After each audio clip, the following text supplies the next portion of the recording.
Thank you that I have the possibility to be here. It's the first time that I'm here in Iceland, and I'm absolutely overwhelmed by the nature, by the people, and especially by this event. I mean, there are many energy summits and energy conferences, but this one is really unique. So thank you very much also for yesterday evening. Thank you.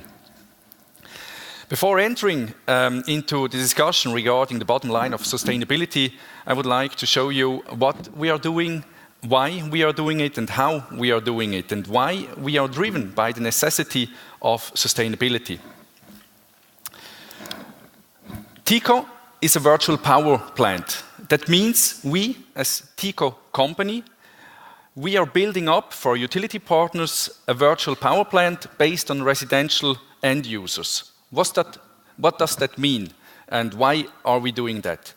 At the beginning, there were 4 aspects that were leading us to this idea. First, it's a simple necessity.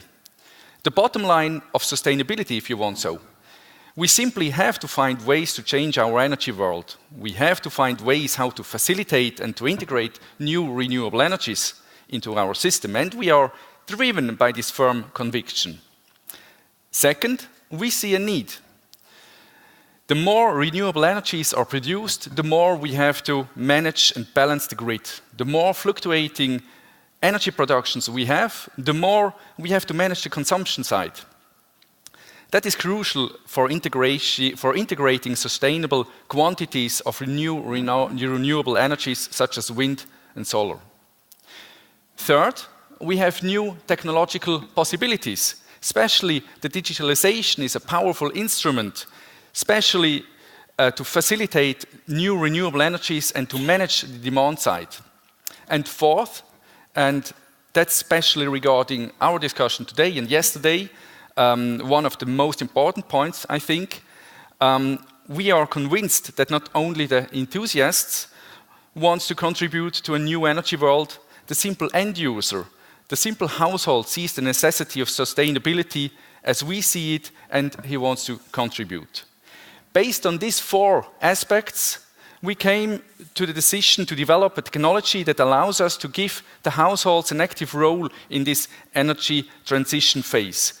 We developed hardware and software in order to be able to connect physically the residential loads, to aggregate these residential loads, and to sell the pool of aggregated flexibility as energy and grid services. Together, we are managing the grid.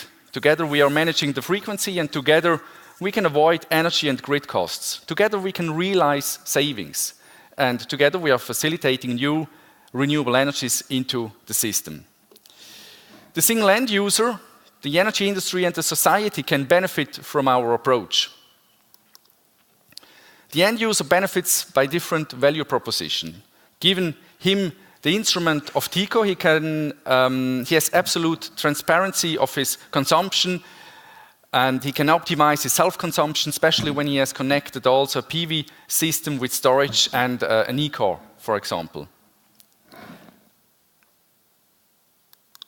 The energy industry, on the other side, benefits from the revenues of the virtual power plant by demand response or frequency regulation or reducing balancing power.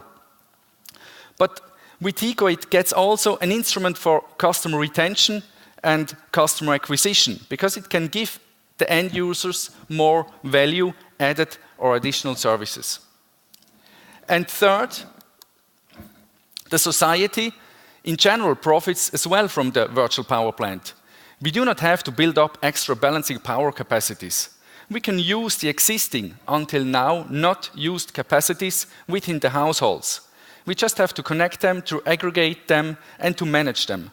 Like this, we can make our part for the integration of new renewable energies, and we can contribute to energy savings and therefore to CO2 savings.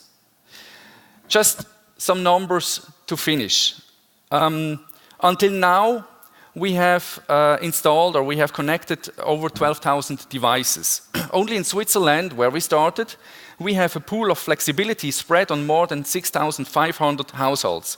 Right now, when it becomes colder again, we are starting to produce frequency control in Switzerland. With the same technology, with some adjustments on the hardware side, we are entering also in the French market, in the German market, and in the Austrian market. And we are facing requests from all over the world.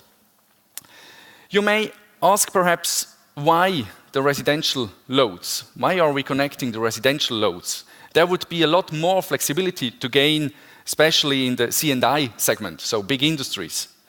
Because we think that in the C&I segment, there are already competitors that are more experienced and, than us and that are doing that better than we could. And because we strongly believe, and also that the residential end users, that they really want to contribute to the new energy world. And like this together, we can build the bottom line of sustainability. That's all.